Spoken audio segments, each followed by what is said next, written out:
Hi guys, welcome back my mini vlog. ಇವತ್ತು duty weak of ಇತ್ತು, so ಬೇಗ ಎದ್ಬಿಟ್ಟು ತೋಟಕ್ಕೆ ಹೋಗಿ ಉಳ್ಳಿಕ್ಕಿಲ್ಲ ಅಂತ ಪ್ಲಾನ್ ಐತೆ. ಬನ್ನಿ, ಟೈಮ್ ಎಷ್ಟು ಗೊತ್ತಾಗ ಎದ್ದಿರೋ ಟೈಮ್ನ ಬೇಗ ಸಕ್ಕತ್ ಬೇಗ ಎದ್ದಿದ್ದೀನಿ.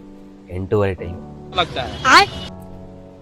ಏನು ಮಾಡೋಣ, ವೀಕ್ ಆಫ್ ಅಂತ ಮಲ್ಕೊಂಡಿದ್ದೀನಿ. ಸೊ ಬನ್ನಿ ಇವತ್ತು ಊಟಕ್ಕೆ ಹೋಗೋಣ.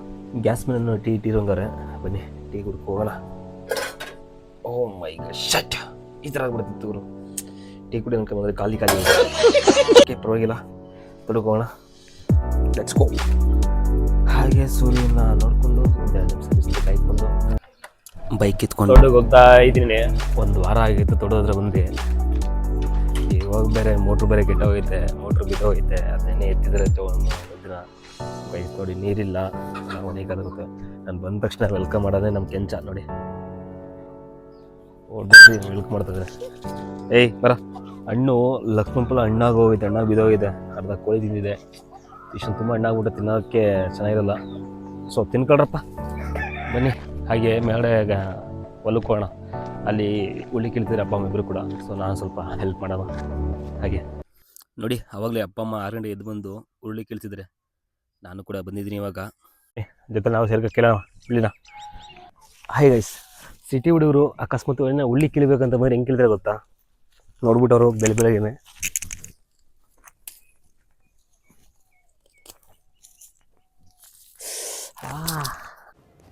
ಸಮುದ್ರ ಅದೇ ಮಳ್ಳಿ ಹುಡುಗರು ಕೆಲವು ಸ್ಟೈಲ್ ಹೆಂಗೆ ಗೊತ್ತಾ?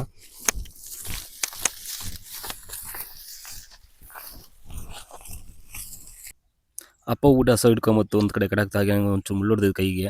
ಅದಾದ ನೋಡಿ ಎಷ್ಟು ಇವತ್ತು ಉಳ್ಳಿ ಕಿತ್ತಿರೋದು, ಇನ್ನು ಮಿಕ್ಕಿದ ನಾಳೆ ಕೀಳ್ಬೇಕು. ಹಾಗೆ ನಮ್ಮ ಕೆಂಚ ಈಜುಡ್ತಾ ಅದಾದಮೇಲೆ ಒಂದು ಸೀಬೆಕಾಯಿ ಎಣ್ಣಾಗಿತ್ತು ಕಿತ್ಕೊಂಡು ತಿನ್ಕೊಂಡು. ಅದಾದಮೇಲೆ ಪೈಪು ಜೋರ ನೀರು ಹೋಗ್ತಿತ್ತು ನೋಡಿ. ಇಷ್ಟೇ ಸಿಂಪಲ್. ಸರಿಯಾಗಿ ಸೈಡಿಗೆ ಜರುಗಿಸ್ದೆ, ನೀರು ನಿಂತೋಯ್ತು. ಇಷ್ಟೇ ಟಡನ್. ಹಾಗೆ ಒಂದು ಪರಂಗಿ ಹಣ್ಣಾಗಿತ್ತು. ಸೊ ಅದನ್ನ ಕಿತ್ಕೊಳ್ಳೋಂತ ಕೇಳ್ತಿದ್ದೀನಿ. ಮರಕ್ಕೆ ಕತ್ತಕ್ಕಾಗಲ್ಲ, ಹತ್ರ ಬಿದ್ದೈತಿ ನಾನೇ. ಅದಕ್ಕೋಸ್ಕರ ಕಡ್ಡಿಲಿ ಕಿತ್ಕೊಂಡು ತಿನ್ನೋದು ಅಂದ್ಕೊಂಡ್ರೆ ಅದೆಲ್ಲ ಅಕ್ಕಿ ತಿಂದ್ಬಿಟ್ಟಿತ್ತು. ಸೊ ಬೇಡ ಅಂತ ನಮ್ಮ ಕೋಳಿಗಳಿಗೆ ಎಸ್ದೆ ನೋಡಿ. ಎಸ್ದ ತಕ್ಷಣ ಕೋಳಿಗಳು ಓಡಿ ಬರ್ತಾವೆ ತಿನ್ನೋದಕ್ಕೆ.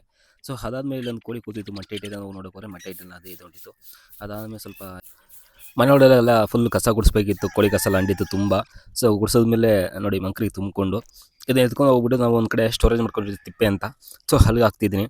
ಅದಾದಮೇಲೆ ನೋಡಿ ಇಲ್ಲಿ ಹಾಕ್ತೆ, 1-2 ಮಂಕ್ರಿ ಹಾಕಿದ್ಮೇಲೆ ಅಪ್ಪ ಬಂದು ಬೈತು, ಅಲ್ಲಿಗೆ ಹಾಕ್ತಿದ್ಯಾ, ಚೀಲಕ್ಕೆ ತುಂಬಿಡು, ಇದು ಕೋಳಿ ಕಸ ಒಂದು ಕಡೆ ತೋಟಕ್ಕೆ ಮೇಲ್ಗಡೆ ಎತ್ಕೋಬೇಕಂತ. ನೋಡಿ ನಾವು ಈ ಥರ ಗುಂಡಿ ಮಾಡ್ಕೊಂಡಿದ್ವಿ.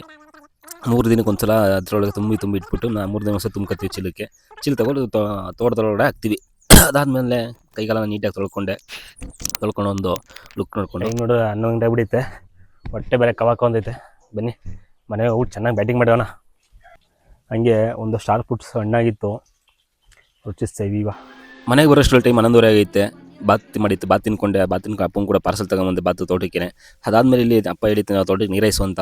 ನೋಡ್ತಿರ್ಬೋದು, ನಮ್ಮ ಅಡಿಕೆ ತೋಟ ಮತ್ತು ತೆಂಗು ತೋಟಕ್ಕೆ ನೀರು ಬಿಡ್ತಾಯಿದ್ದೀನಿ. ಸೊ ಈ ನೀರು ಬಂದು ನಮ್ಮದೆಲ್ಲ, ನಮ್ಮ ಮೋಟ್ರ್ ಕೆಟ್ಟೋಗಿದೆ. ಇದು ಪಕ್ಕದ ತೋಟದವ್ರು ಅವ್ರು ಕೊಟ್ಟಿದ್ದಾರೆ. ಅಕ್ಕಪಕ್ಕ ನೆರೆಯವ್ರ ಜೊತೆ ಚೆನ್ನಾಗಿತ್ತು ಅಂದರೆ ತುಂಬ ಹೆಲ್ಪ್ ಮಾಡ್ತಾರೆ ನೋಡಿ. ಅವರು 3 ದಿವಸ ನೀರು ಕೊಡ್ತಿರೋದು. ಹಾಗೆ ಇಲ್ಲಿ ಗುಂಡಿ ಒಳಗಡೆ ಬಿಡ್ತಿದ್ದೀನಿ. ಇಲ್ಲಿ ಮೆತ್ತಿ ಕಡಿದಿತ್ತು ನೋಡಿ. ಅದಾದಮೇಲೆ ಕೋಳಿ ಮೊಟ್ಟೆ ಇಟ್ಟಿದ್ದೀನಿ ನೋಡ್ರಿ. ಮೊಟ್ಟೆ ಇಟ್ಟಿತ್ತು, ಮೊಟ್ಟೆ ಎತ್ತಿಟ್ಟೆ. ನೆಕ್ಸ್ಟು ಟೈಮ್ ನೋಡಿದ್ರೆ 2:45-3 ಗಂಟೆ ಆಗಿಬಿಟ್ಟಿದೆ. ಸೊ ಹೊಟ್ಟೆ ಹಸಿದಿತ್ತಲ್ಲ, ಮತ್ತೆ ಮನೆಗೆ ಬಂದ ತಕ್ಷಣ ಅಮ್ಮ ಅಂದ್ಬಿಟ್ಟಿದ್ದೆ ಬಿಡಿ ರೈಸು, ತುಪ್ಪ ಹಾಗೆ ಖಾರ ಉಪ್ಪು ಹೆಸರು ಮಾಡಿತ್ತು. ತಿನ್ಕೊಂಡಾದ್ಮೇಲೆ ತಿರ್ಗಾ ತೋಟಕ್ಕೆ ಬಂದೆ. ಸೂರ್ಯ ನೋಡಿಕೊಂಡು ಸಂಜೆ ಸೂರ್ಯ ಸಾಕಾಗ್ತಿದ್ದೆ ನೋಡಿ. ಇರಲಿ ಅಂದ್ಕೊಂಡು ಅದಾದಮೇಲೆ ನೋಡಿ ನಮ್ಮ ಬೋರ್ವೆಲ್ ಕತೆ ಹೇಗೆ ಆಗಿದೆ ಅಂತ. ನೀರು ಬರ್ತಿಲ್ಲ ಮುಟ್ಟು ಮೋಟ್ರ್ ಎತ್ಸಕ್ಕೆ ಹೋದರೆ 7 ಇಂಚ್ ಸಮೇತ ಒಳಗಡೆ ಬಿದ್ದಾಯಿತು. ಕೇಬಲ್ ಎಲ್ಲ ಕಟ್ಟಾಗಿದೆ ನೋಡಿ. ಈ ಪೈಪ್ಗಳೆಲ್ಲ ನೋಡಿ ಯಾವ ರೀತಿ ಕೇಬಲ್ ಎಲ್ಲ ಕಟ್ಟಾಗಿದೆ ಅಂತ. ತುಂಬ ಈ ನೋವು ಎಷ್ಟು ನೋವಾಗುತ್ತೆ ಅಂದರೆ ತುಂಬ ನೋವಾಗುತ್ತೆ. ಈ ಥರ ಯಾರೂ ಕೂಡ ಆಗೋದು ಬೇಡ, ಯಾವುದೇ ರೈತರಿಗೂ ಕೂಡ ಅಂತ ಕೇಳ್ಕೊತಾ. ಸೊ ಇವತ್ತಿನ ಕತೆ ಇಷ್ಟು ನಿಮ್ಮ ಜೊತೆ. ಬಾಯ್.